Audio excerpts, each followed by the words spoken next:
Hello friends, welcome to Kautilya Balrampur YouTube channel. पिछले video में हमने सिंधु घाटी सभ्यता से बनने वाले सभी प्रश्नों को कवर किया। आज के वीडियो में हम वैदिक संस्कृति से बनने वाले सभी प्रश्नों को कवर करेंगे 2-3 वीडियो में।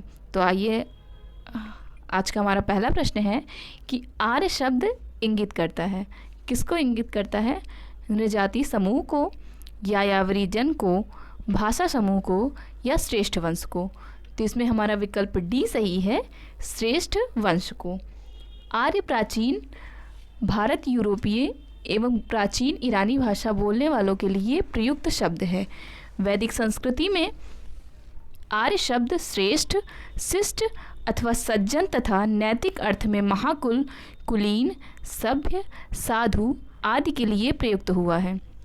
सायणाचार्य ने अपने ऋग भाष्य में आर्य का अर्थ विज्ञ, यज्ञ का अनुष्ठाता, विज्ञ श्रोता, आदरणीय अथवा सर्वत्र गंतव्य, उत्तम वर्ष, मनु, कर्मयुक्त और कर्मानुष्ठान से श्रेष्ठ आदि बताया है। अतः आर्य संस्कृत भाषा का शब्द है जिसका शाब्दिक अर्थ श्रेष्ठ या कुलीन है।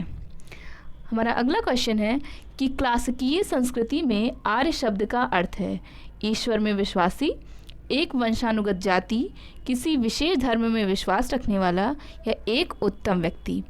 तो इसमें हमारा विकल्प डी सही है, एक उत्तम व्यक्ति।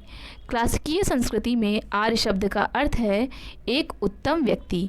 वैदिक साहित्य में कहीं भी आर्य का एक जाति अथवा विशेष भाषा भाषी के रूप में उल्लेख नहीं हुआ है। नेक्स्ट क्वेश्चन है कि सबसे पुराना वेद कौन सा है? यजुर्वेद, ऋग्वेद, सामवेद या अथर्ववेद? तो ये इसका उत्तर बहुत सारे लोगों को पता होगा कि ऋग्वेद सबसे पुराना वेद है। देखिए, भारतीय साहित्य में 4 वेद माने गए हैं, चारों के नाम दिए ही हुए हैं, ऋग्वेद, सामवेद, यजुर्वेद तथा अथर्ववेद, और इनमें ऋग्वेद सर्वाधिक प्राचीन माना जाता है। त्रयी नाम है 3 वेदों का, हिंदू धर्म के 3 देवताओं का, धर्म, संघ व युद्ध का या 3 मौसमों का। तो इसका विकल्प ए सही है, 3 वेदों का। ऋग्वेद, यजुर्वेद तथा सामवेद को वेद त्रयी कहा जाता है। वेद त्रयी या त्रयी भी इन्हें कहा जाता है, और अथर्ववेद को त्रयी वेद में शामिल नहीं किया जाता है। यानी अगर आपसे प्रश्न पूछा जाए कि वेद त्रयी में कौन शामिल नहीं है, तो अथर्ववेद वेद त्रयी में शामिल नहीं है। नेक्स्ट क्वेश्चन है कि किस वैदिक ग्रंथ में वर्ण शब्द का सर्वप्रथम नामोल्लेख मिलता है? ऋग्वेद में, अथर्ववेद में, सामवेद में या यजुर्वेद में? तो इसमें हमारा विकल्प ए सही है, ऋग्वेद में।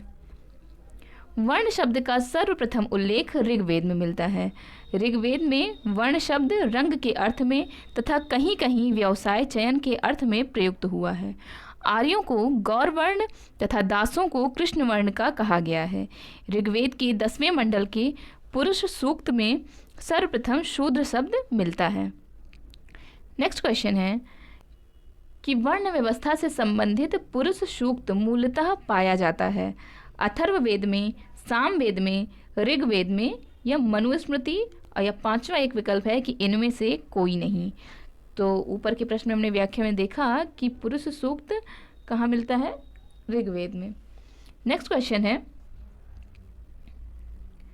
निम्नलिखित 4 वेदों में से किस एक में जादुई माया और वशीकरण का वर्णन किया गया है? हमारे विकल्प हैं ऋग्वेद, यजुर्वेद, अथर्ववेद या सामवेद। तो इसमें हमारा विकल्प सी सही है, अथर्ववेद। अथर्ववेद में जादुई माया और वशीकरण का वर्णन किया गया है।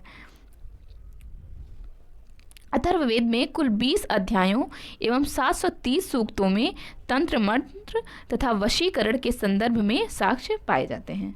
नेक्स्ट क्वेश्चन है, ऋग्वेद में कितनी ऋचाएं हैं? 4 विकल्प है, 1028, 1017, 1128 या 1020। तो इसमें हमारा विकल्प चारों ही नहीं सही है, बल्कि विकल्प सही है कि 10,552 ऋग्वेद में ऋचाएं हैं। ये प्रश्न आपका पूछा गया था छत्तीसगढ़ PCS 2011 में, और 4 विकल्प ये दिए थे। तो इसमें से कोई विकल्प नहीं सही है, बल्कि ऋचाएं कितनी हैं? 10,552। नेक्स्ट क्वेश्चन है, ऋग्वेद है, क्या है ऋग्वेद? स्रोतों का संकलन है, शब्दों का संकलन है, कथाओं का संकलन है या एक युद्ध का ग्रंथ है? तो इसमें हमारा विकल्प ए सही है, स्रोतों का संकलन है। ऋग्वेद एक स्रोतों का संकलन है। ऋग्वेद में स्रोत तथा प्रार्थनाएं हैं। इसमें कुल 1028 सूक्त तथा 10,552 ऋचाएं या मंत्र या श्लोक हैं। नेक्स्ट क्वेश्चन है, निम्नलिखित में से कौन सा ब्राह्मण ग्रंथ ऋग्वेद से संबंधित है? ऐतरेय ब्राह्मण, गोपथ ब्राह्मण, शतपथ ब्राह्मण या तैत्तिरीय ब्राह्मण? तो इसमें हमारा विकल्प ए सही है, ऐतरेय ब्राह्मण।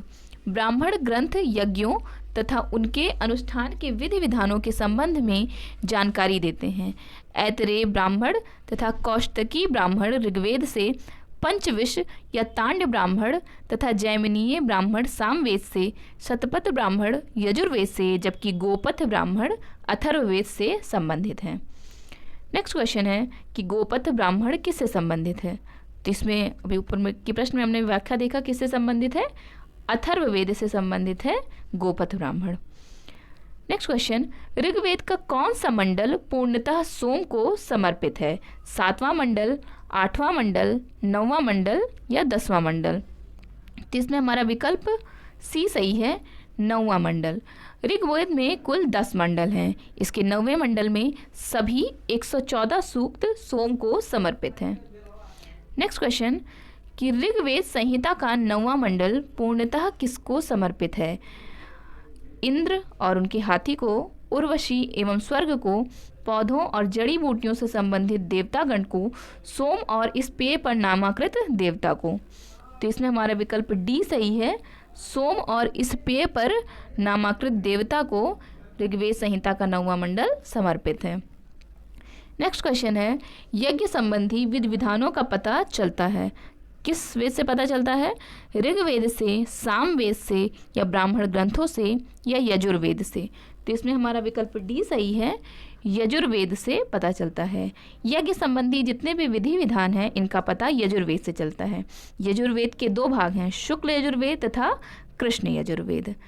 नेक्स्ट क्वेश्चन है, निम्नलिखित में से किसका संकलन ऋग्वेद पर आधारित है? यजुर्वेद का, सामवेद का, अथर्ववेद का या इनमें से कोई नहीं? तो इसमें हमारा विकल्प बी सही है, सामवेद का।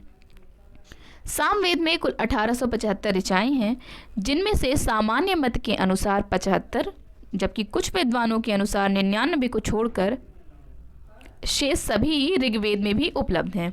अतः सामवेद का संकलन ऋग्वेद पर आधारित है, यानी ऋग्वेद पर आधारित है सामवेद का संकलन। नेक्स्ट क्वेश्चन, भारत के किस स्थल की खुदाई से लौह धातु के प्रचलन के प्राचीनतम प्रमाण मिले हैं? तक्षशिला से, अतरंजी खेड़ा से, कौशाम्बी से या हस्तिनापुर से? तो इसमें हमारा विकल्प बी सही है, अतरंजी खेड़ा से। अहिछत्र, अतरंजी खेड़ा, आलमगीरपुर, मथुरा, रोपड़, श्रावस्ती, काम्पिल्य आदि स्थलों की खुदाइयों से लौह युगीन संस्कृति के अवशेष प्राप्त हुए हैं। अतरंजी खेड़ा से लौह धातु, मल तथा धातु शोधन में प्रयुक्त होने वाली भट्ठियाँ मिली हैं, जिससे यह संकेत मिलता है कि यहाँ लौह धातु को गलाने का कार्य स्थानीय रूप से होता था। नेक्स्ट क्वेश्चन है कि उपनिषद पुस्तकें हैं, किस पर आधारित पुस्तकें हैं?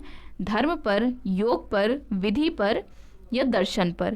तो इसमें हमारा विकल्प डी सही है, दर्शन पर। उपनिषद दर्शन पर आधारित पुस्तकें हैं, इनको वेदांत भी कहा जाता है। नेक्स्ट क्वेश्चन है कि उपनिषदों का मुख्य विषय क्या है? अभी पिछले ही प्रश्न में हमने देखा कि मुख्य विषय क्या है? दर्शन, यानी उपनिषदों का मुख्य विषय दर्शन है। नेक्स्ट क्वेश्चन है, निम्नलिखित में से किस एक वैदिक साहित्य में मोक्ष की चर्चा मिलती है? ऋग्वेद में, परवर्ती संहिताओं में, ब्राह्मण में या उपनिषद में? तो इसमें हमारा विकल्प डी सही है, उपनिषद में मोक्ष की चर्चा मिलती है। वेदों में मोक्ष शब्द का प्रयुक्त नहीं हुआ है, यानी मोक्ष शब्द प्रयुक्त नहीं हुआ है। उपनिषदों में प्रथम बार मोक्ष की चर्चा मिलती है। यह शब्द श्वेताश्वर उपनिषद में पहली बार आया है। नेक्स्ट क्वेश्चन है, आध्यात्म ज्ञान के विषय में नचिकेता और यम का संवाद किस उपनिषद में प्राप्त होता है? बृहदारण्यक उपनिषद में, छांदोग्य उपनिषद में, कठोपनिषद में या केन उपनिषद में? तो इसमें हमारा विकल्प सी सही है। कठोपनिषद में नचिकेता और यम का संवाद प्राप्त होता है।